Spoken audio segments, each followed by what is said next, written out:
Hello everyone, and today I'll be talking about Yau on 5x5. First of all, I'll explain how Yau on 5x5 works.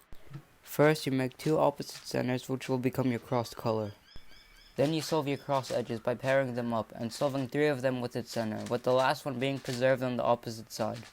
Then you solve the remaining centers while still preserving the cross edges.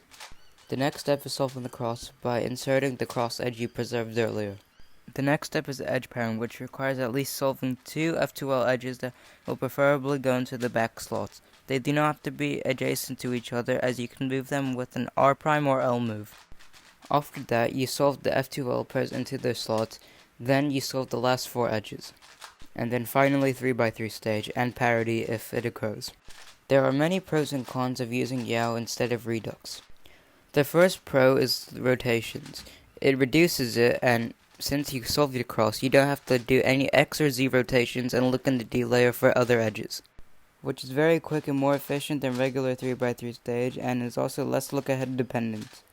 Another pro is a faster and more efficient 3x3 stage.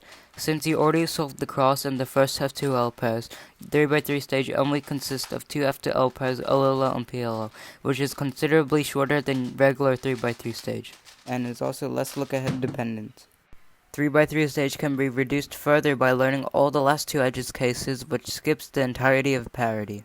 But a downside of using Yau on 5x5 is during centers.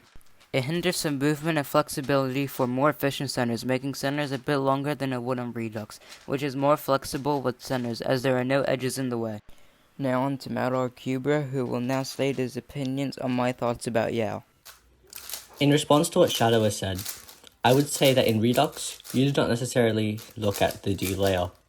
Rather, you use deduction to find the pieces you solve.